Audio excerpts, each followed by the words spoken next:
My name is Marilyn, and for the last 4 years I have been working as a senior project manager at Bennett Construction. Unlike many of my colleagues who complain about our busy schedules, endless customer edits, and the need to keep 100 details in mind at once, I thrive on this pressure. There is something deeply satisfying about bringing a project to completion, watching the disparate drawings turn into a real, tangible object, feeling the adrenaline before handing over the work, when every minute counts, and finally seeing the customer cut the red ribbon at the opening. My apartment in downtown Portland isn't too big, but it's completely mine, or at least it will be once I finish paying off the mortgage. The windows overlook the river, and on clear days, the majestic peak of Mount Hood can be seen from the balcony, towering on the horizon, like a reminder of something eternal and unchangeable. I love this place, this view, this silence that fills my apartment in the evenings after a long day at work. This Friday evening, I allowed myself the rare luxury of relaxing with a glass of wine, snuggled in an armchair by the window, when suddenly the phone rang. When I looked at the screen, I saw my mom's name. "Hi, Mom," I replied, holding the phone between my ear and shoulder, at the same time tilting the bottle to pour some more of the tart, rich drink into the glass. There was that special, deliberately laid-back gaiety in her voice that I knew all too well, and which always meant only one thing: she wanted something. "Listen," she began, "your father and I are having a family gathering next Saturday. Everyone will be there, and we really want you to come too. I'll make your favorite lasagna, the one with 3 cheeses and homemade sauce." I rolled my eyes, even though I knew Mom couldn't see it. She understood all too well how I could be lured. My mom's lasagna was legendary. Layers of thin dough, cheese melting in my mouth, and rich tomato sauce with subtle notes of basil and garlic. This was my childhood, my personal gastronomic weakness. "Okay," I sighed, feeling the corners of my lips turn up in a treacherous smile. "I'll be there." "Great." Mom's voice immediately took on a triumphant note. "We'll expect you at 4. When we hung up, I stood at the window for a while, watching the last rays of the setting sun turn the river water golden pink. It's been a few months since I've seen my parents. Between my 60-hour workweek and their busy lives of golf, community theater, and dinners with friends, our meetings were limited to major holidays like Thanksgiving or Christmas.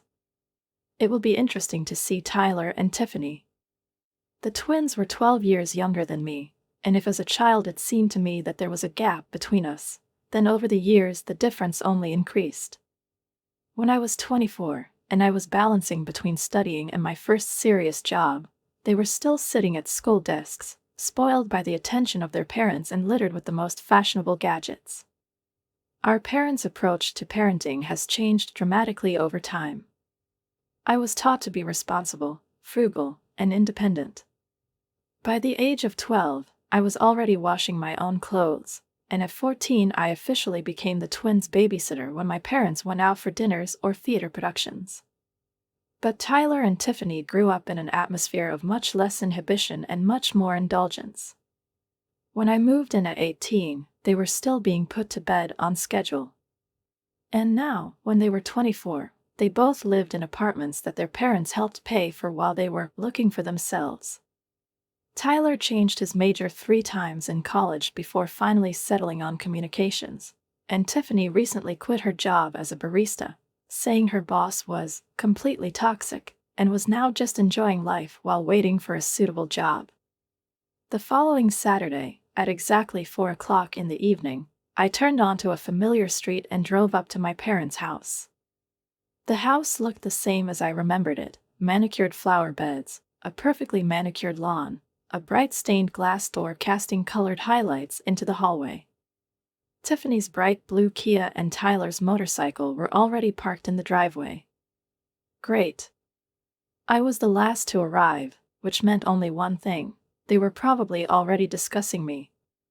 As I approached the front door, I could hear laughter coming from inside, muffled but sincere, the kind that occurs when someone says something particularly funny or perhaps ridiculous. But as soon as I pressed the doorbell, it abruptly stopped, as if an invisible hand had turned off the sound, and for a moment there was a wary silence in the house.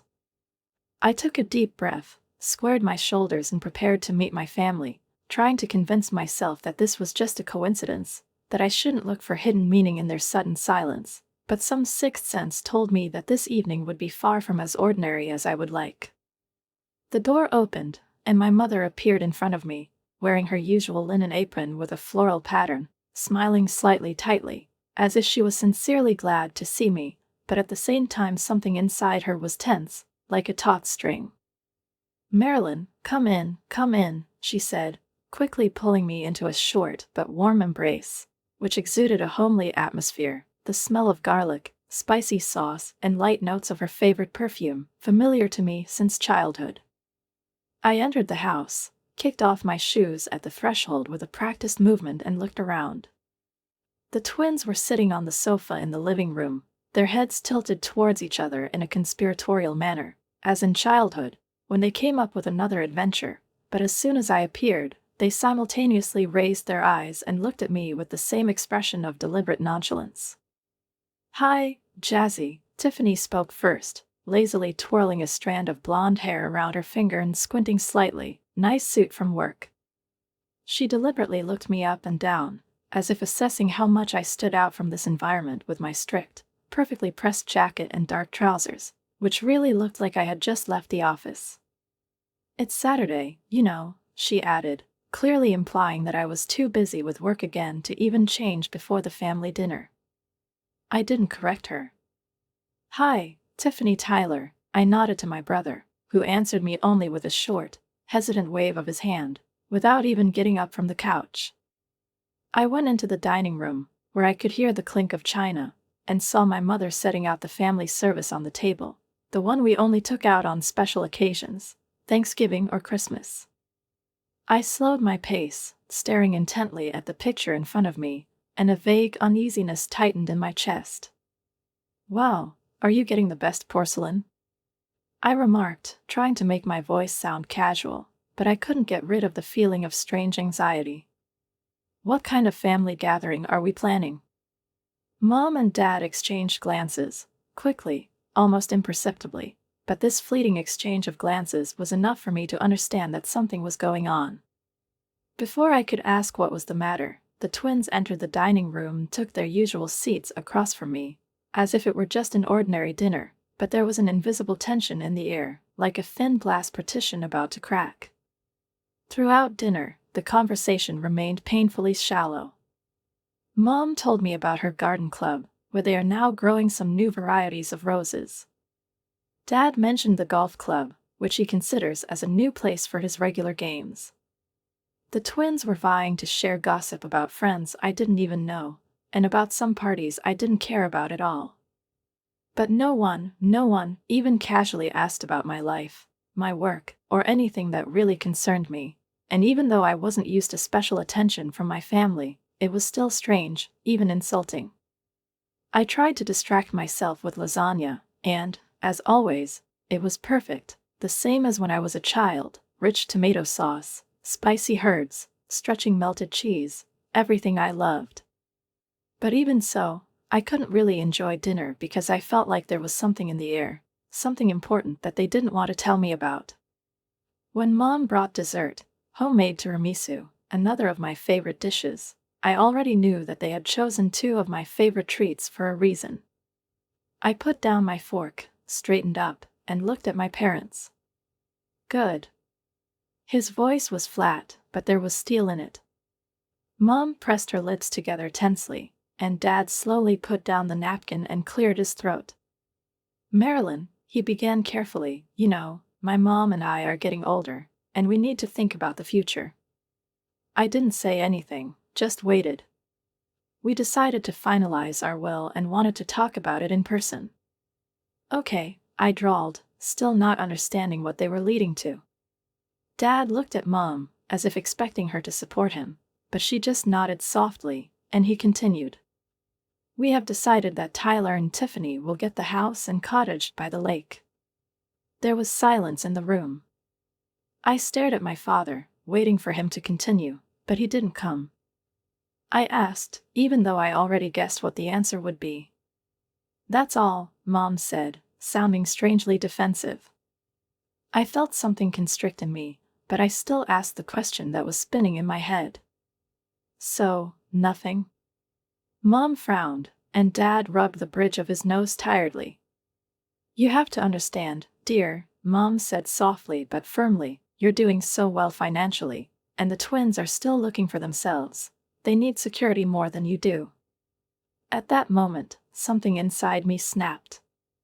I looked across the table at my brother and sister, trying to read something on their faces, but it took me 1 second to realize that they didn't feel a bit embarrassed or remorseful at all. On the contrary, there was complacency in their eyes, and barely suppressed smiles played on their lips, as if they had won in some kind of invisible but very significant game, of which only they knew the rules. Just to be clear, Tyler drawled lazily, leaning back in his chair and leaning forward towards me with that condescending expression I've hated since he was a teenager and considered himself the smartest person in the room. We wanted to tell you now so that there won't be any later confusion. Everything gets to us. Something tightened painfully in my chest, as if I'd been punched in the stomach unexpectedly, without warning, without the slightest chance to defend myself. All. The house I've been helping pay the mortgage on for the last 4 years. The lake cottage I paid $30,000 to renovate last summer. I heard the blood rushing in my ears, and my fingers involuntarily clenched into a fist. Mom blushed, but there was no guilt in her eyes, just annoyance, as if I was spoiling this evening with my presence, as if I were an ungrateful daughter who did not understand simple truths.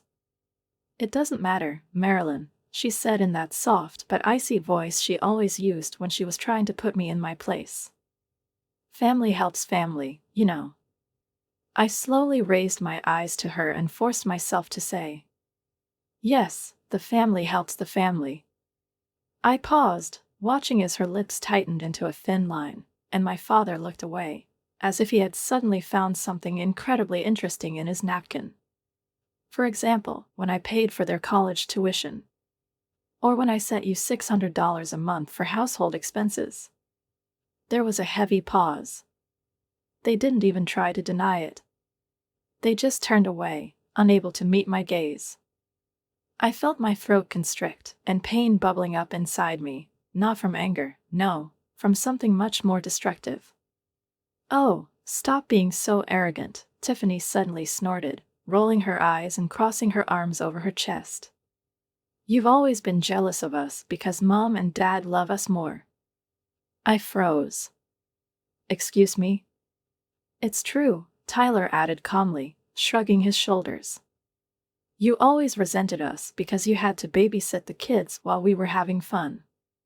It's not our fault that you were born first. I abruptly looked at my parents, expecting them to say at least something, defend me, or at least refute these ridiculous accusations, but instead, Mom's face turned hard, and Dad just stared at the table, as if this conversation didn't concern him at all. You should be ashamed of yourself, Marilyn, Mom said coldly, talking about money over a family dinner. You've always been obsessed with counting every penny, while your brother and sister are struggling to find a good job in this economy. And whose fault is it that they can't hold down any jobs? I asked angrily, feeling my rage rise. Yours? Dad's? Or maybe mine? Because I think I'm the only one in this family who's somehow coping with real life. Oh, Tiffany drawled, crossing her arms and leaning back in her chair with a triumphant smile, jealous and greedy as always. I felt my fingers clench into a fist, a wave of indignation rising in my chest, but I didn't even try to restrain myself. I abruptly pushed the chair back, and its legs slid across the floor with a dull screech. Do you know what I see? My voice was quiet, but firm, cold as a knife blade. I see that I have been supporting this family for years, receiving nothing in return except criticism. And now I find out that you have completely excluded me from the will. I paused, letting them process what I'd said. For what? I looked straight into my mother's eyes. Because I'm responsible. Dad stood up abruptly, his face tense and his lips pressed tightly together. I think you should leave, Marilyn, he said, his voice hard, almost distant. "When you calm down and can discuss this rationally, then we can talk again." It took me a moment to realize that he had just kicked me out of the house. As I put on my jacket, trying to make sense of what was happening, I could feel their eyes on me. The twins were grinning at me from across the room. "Don't let the door hit you on the way out," Tyler called out cheerfully. "This is our house now, not yours." I went out, slamming the door harder than I should have. The road home was a blur, as if I was watching her through thick glass. All I could think about was how blind I'd been all these years.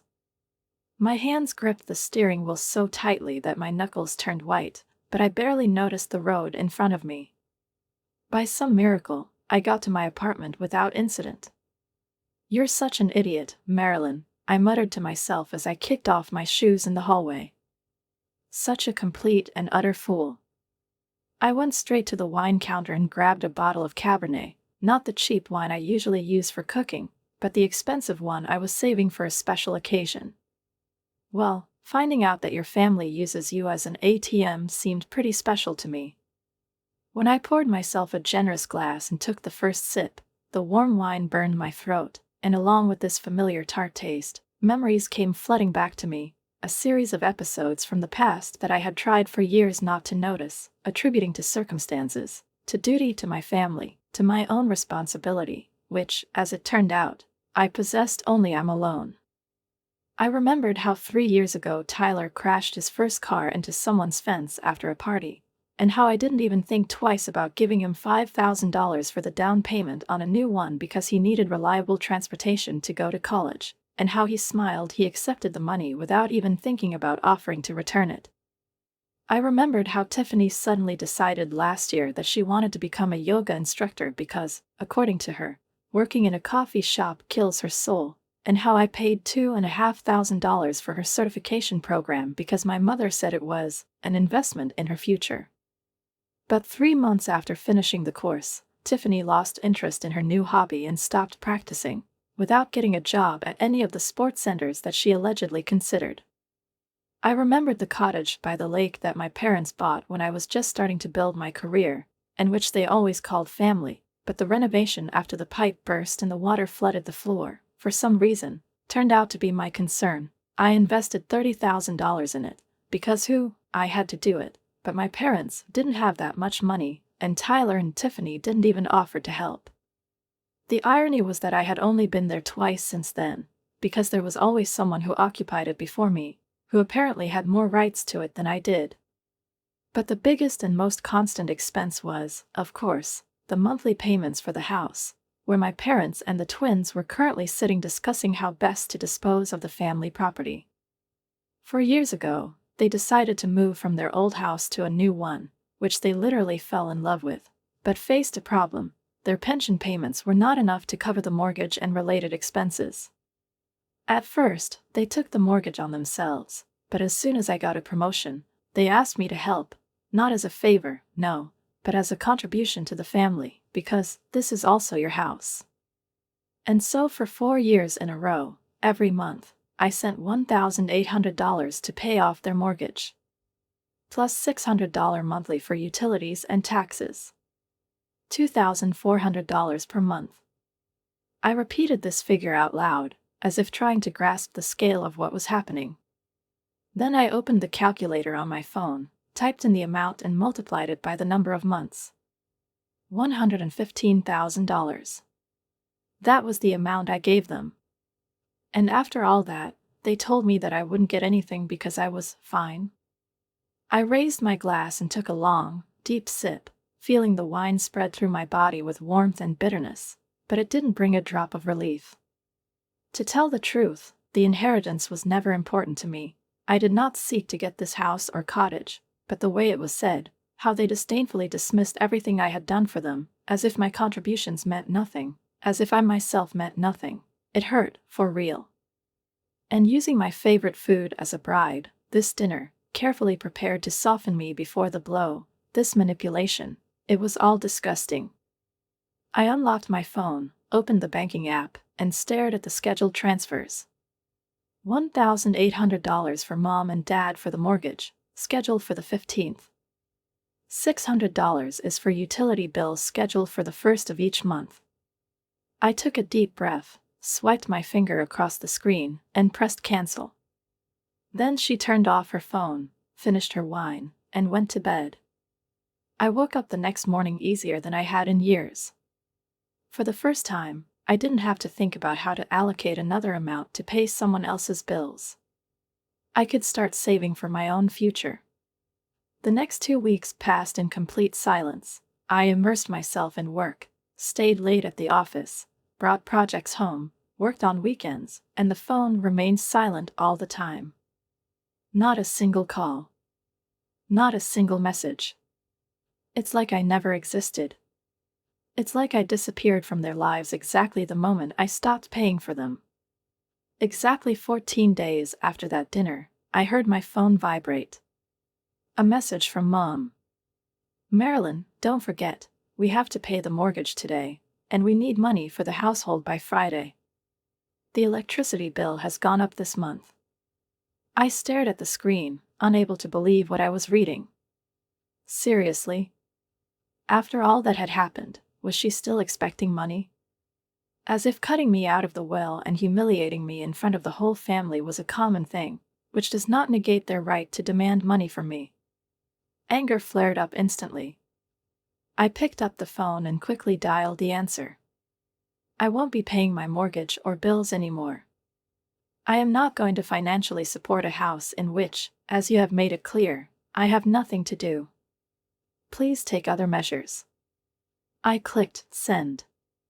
Then she put the phone down on the table and took a deep, slow breath, trying to calm her racing heart. 15 minutes after I sent the message, the phone rang. I looked at the screen. Mom. I took a deep breath, clenched my fingers on the phone, as if I could keep my anger under control, and pressed the answer button. "How dare you?"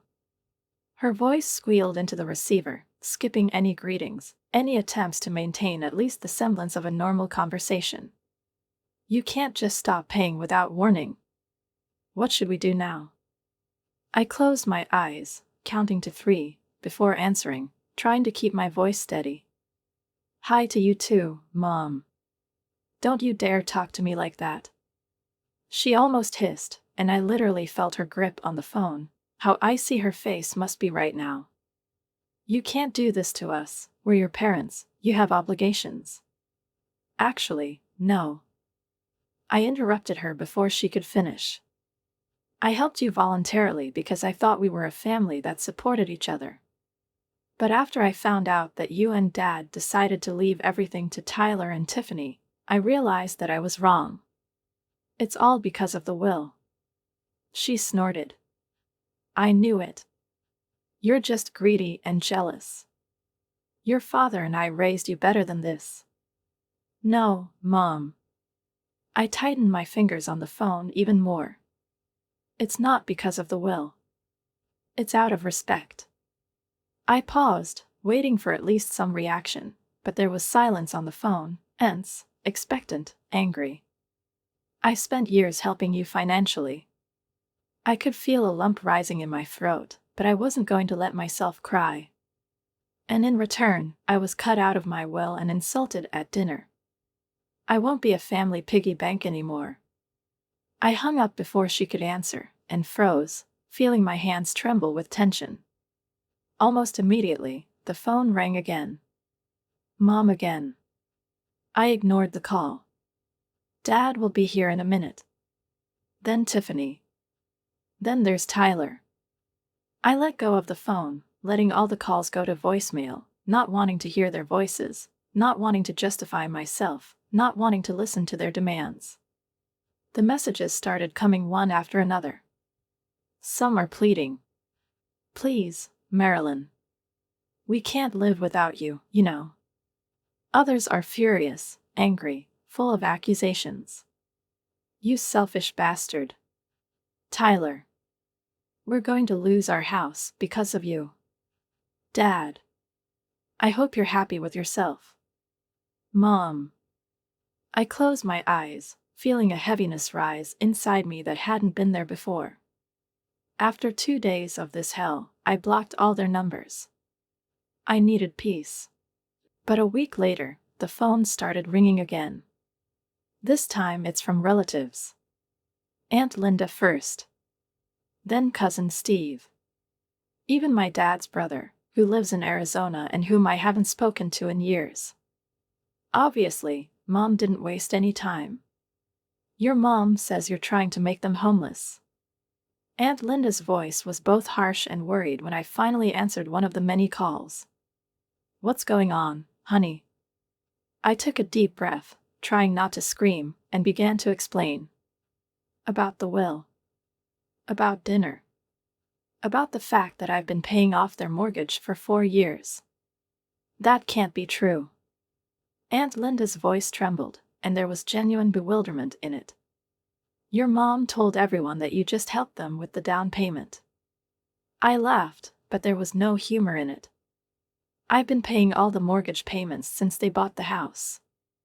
I paused between the words to let her realize how absurd this was. And plus utility bills. You can ask them yourself. There was a heavy silence. This was followed by similar conversations with other relatives. Some took my side. Some are on the parents' side. Some refused to believe that I was financially supporting my family at all, insisting that I was lying to make myself look better. And with every new meeting, every new call, every new accusation, a feeling of fatigue and anger grew inside me. I'm tired of their gossip, their whispers, their discussions behind my back. I'm tired of proving that I'm telling the truth. I opened Facebook. And I wrote everything as it is. I told them in detail how much money I gave them every month. I told them how they cut me out of their will. I told them how they tried to manipulate me through relatives. And she ended the post with the words, I love my family, but I can't continue to subsidize their lifestyle while I'm being treated like an outsider. It's time for me to prioritize my own future. The post exploded. Dozens of comments. Some are full of support. Others are angry, judgmental. You're right. They were just using you. It's horrible. Hold on, Marilyn. A family shouldn't do that. But there were also those who condemned me. How could you bring family matters out in public? They're still your parents. You have to take care of them. Money is nothing. Family ties are more important. I read the comments, feeling a strange mixture of relief and disappointment. Relief, because finally the whole truth came out. It was disappointing because even now, some people still thought that I should comply and keep paying. But deep down, I already knew the answer. I'm not coming back. I won't change my mind.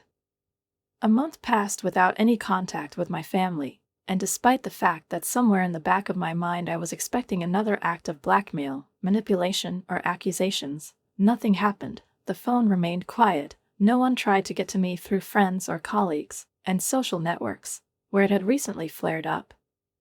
The heated argument about my treacherous ingratitude also gradually subsided. I started to think that maybe they had finally accepted my decision. Maybe they had sorted out their finances and moved to more affordable housing. Maybe they had finally realized that I would not be returning. Meanwhile, life went on as usual.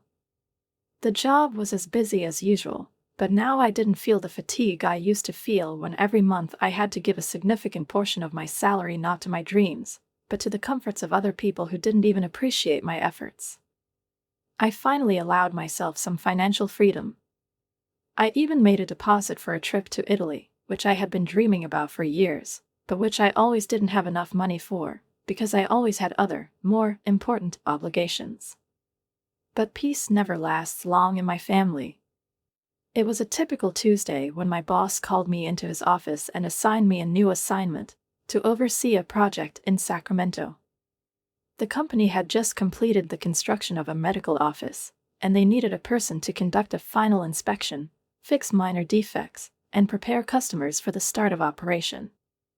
It's only 3 days, the boss assured me, handing me the project folder. You leave on Wednesday morning, return on Friday evening. I didn't argue. The work was interesting, the project looked promising, and the change of scenery seemed like a nice bonus. I packed up light, just my carry-on, laptop, and a few things I needed for work, and flew to Sacramento. The trip went perfectly smoothly. The client was delighted with the building, the inspections were successful, there were only minor details that did not require serious intervention, and I even managed to enjoy dinner at a small local restaurant recommended to me by the hotel concierge. When I boarded the plane on Friday afternoon, feeling satisfied with the work I had done, I had no idea that I would return home in a completely different mood than I expected. I got to my apartment building around 8 in the evening, a little tired but happy, looking forward to a quiet, relaxing weekend that finally belonged only to me. But when I entered the hallway and went to my door, one look was enough for me to make everything inside go cold. Something was wrong. I froze, feeling my stomach tighten with anxiety, when I noticed that the door frame was covered with a thick, congealed mass of foam that completely filled the keyhole and the gaps around the perimeter of the door. I put the suitcase down, came closer, and ran my fingers over the uneven surface. The foam has completely solidified. Someone deliberately blocked my entrance to my apartment. What the hell? I muttered, pulling my hand away and gritting my teeth. I took out my phone and dialed the building's emergency number, but all I heard was a voice message. Then I called the building manager. After 4 rings, a sleepy voice said, "Mitchell, what can I do for you?" Someone ruined the door of my apartment. I tried to keep my voice level, but anger and shock made my voice harsh. Someone sprayed her with foam. I can't get in. There was a pause on the other end. Foam? Around the door? What is it? He asked, as if he hadn't fully understood the meaning of my words. Yes. Okay. I'll call our lock service. But it might be a couple of hours before they can arrive. Today is Friday. I closed my eyes, feeling my shoulders tighten. I sat in the hallway next to my luggage for almost 3 hours. People passed by, some looked at me in surprise, some avoided eye contact, but no one asked why an adult woman was sitting on the floor with her suitcase in front of a door sealed with foam. When the locksmith finally arrived around 11, I was already on the verge of exhaustion and rage. He whistled as he examined the door. Someone really didn't want you to come in. There was a mixture of shock and professional curiosity in his voice. Can you fix it?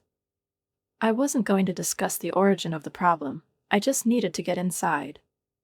It won't be easy. He took out his tools and began to carefully cut off the frozen foam, but even with all his skill, the job took almost an hour. By midnight, I was finally able to cross the threshold of my apartment. I was exhausted and furious. I slammed the door shut, leaned back against it, and took a deep breath, trying to calm my racing heart rate. Someone deliberately blocked my door, someone didn't want me to enter my apartment, and I had no doubt who could do such a nasty trick. I went to the kitchen table, dropped the phone, then reached over to the wine rack, took out a bottle of red wine, without even looking at what I was taking, and poured myself a generous glass, took a long sip, feeling anger throbbing in my temples.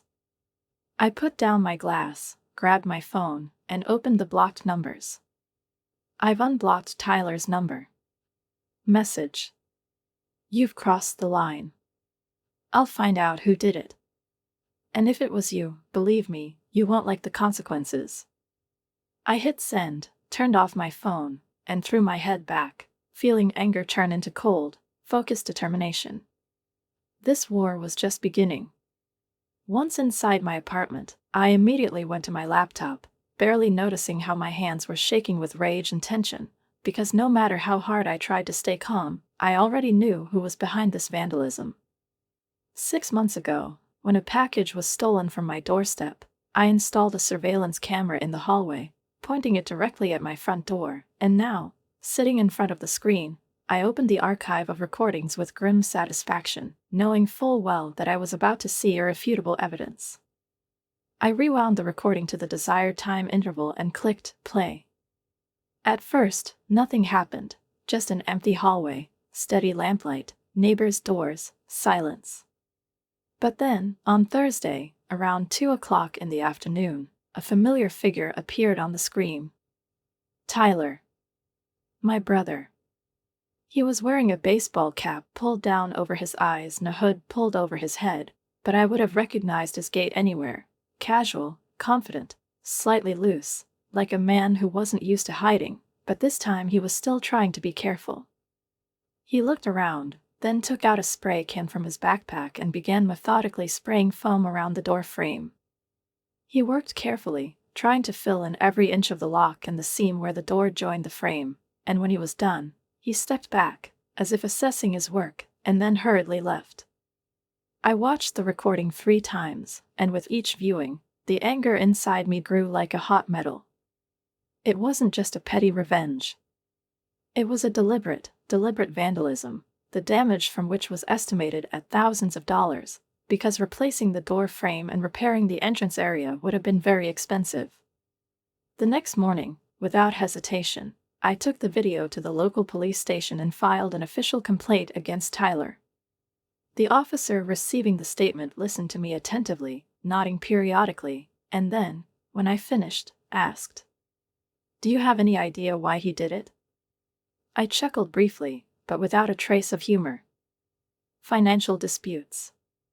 "I see." She didn't ask further. Apparently, she had already dealt with similar stories, and continued to fill out the form. "We'll have someone contact him for questioning. In the meantime, do you have a safe place to stay if you're worried about your safety?" "I'll be fine." I interrupted her, feeling annoyed at the mere suggestion that I should go somewhere, hide, leave my own territory. "I just want him to be responsible for the damage." She nodded and continued typing. 3 days later, I got a call from the police station. "Ms. Mitchell, we've interviewed your brother." "And?" At first, he denied everything, but when we showed him the video, he confessed to the vandalism. I exhaled slowly, feeling grim satisfaction.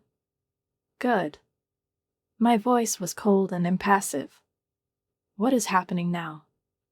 "We have charged him with criminal damage and damage to property, taking into account the cost of repairs. This is a serious charge, and he could face fines or probation." I thanked the officer and hung up almost immediately. The phone rang again. I looked at the screen and saw an unfamiliar number. I hesitated for a second, but I answered anyway. "Marilyn." "What have you done?" I instantly recognized the voice. "Father." He was almost screaming, his voice shaking with rage, as if I had done something terrible, and not his son had vandalized. "The police have arrested Tyler." "Your brother." "They didn't arrest him, Dad." I interrupted him, this time not giving him any chance to manipulate me. "He was brought in for questioning after I filed a complaint. Because he desecrated my apartment. He's just a kid." Dad was literally growling into the phone, as if he wanted to shout over reality. "He's 24 years old." I pressed those words as if sealing the coffin lid to his argument.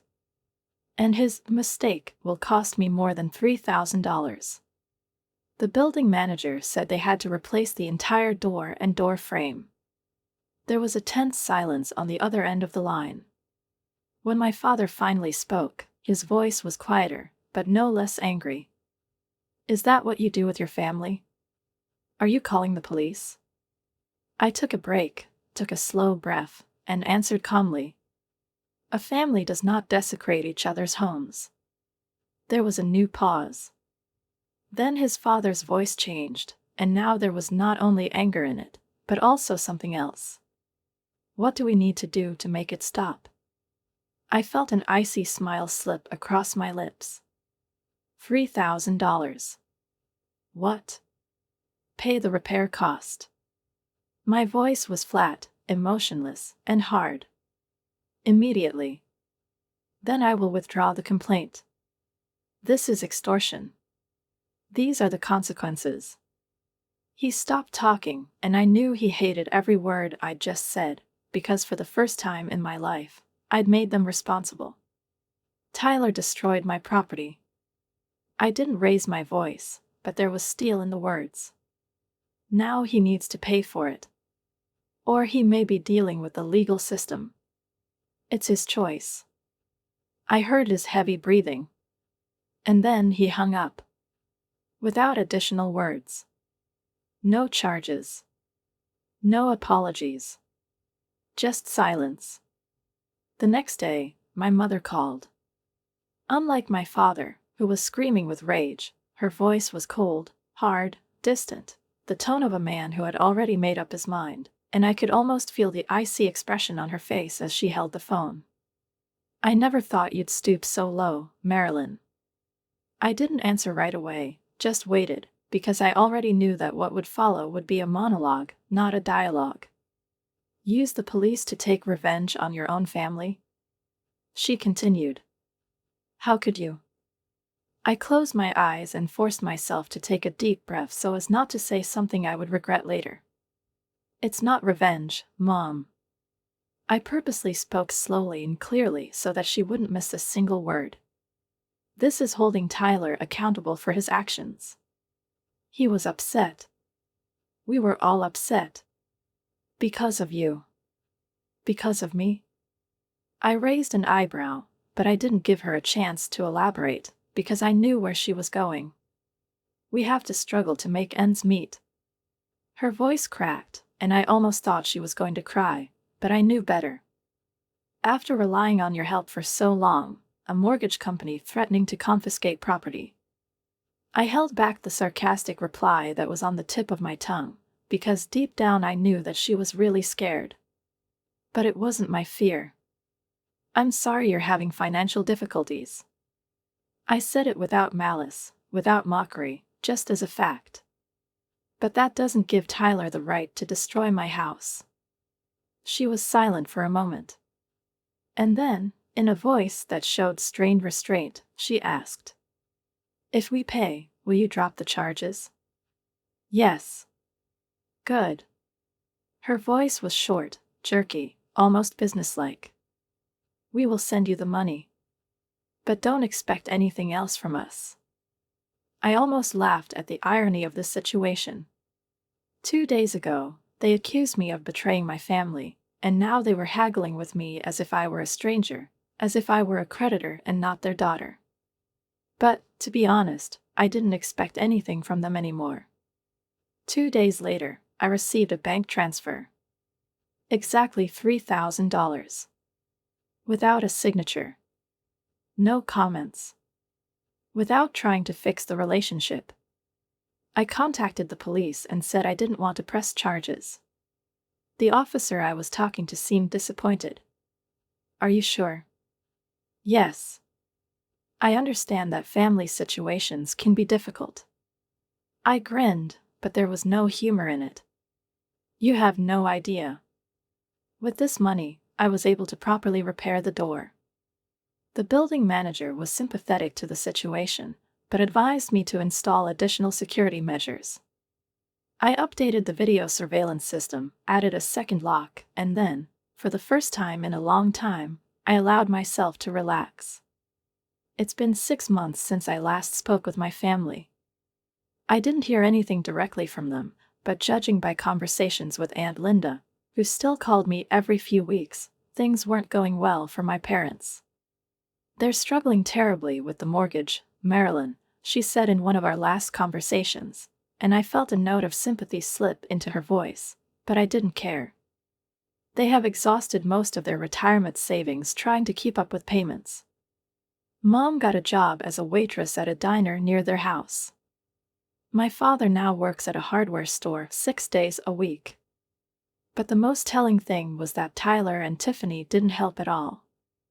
Tyler got a job in retail, but quit after 3 weeks because the manager was completely unreasonable in demanding that he arrive on time, and Linda informed me, and I had to stifle a grin. Tiffany occasionally worked as a babysitter for neighbors, but spent most of her time planning a lifestyle blog, which she never launched. And, of course, the worst part of the whole story. Your parents still blame you for everything. I closed my eyes, waiting for that blow, but I didn't feel any pain. Your mom tells everyone who is willing to listen that you abandoned them when they needed you the most. I smiled. And I just changed the subject. Because I didn't care. My life has never been better.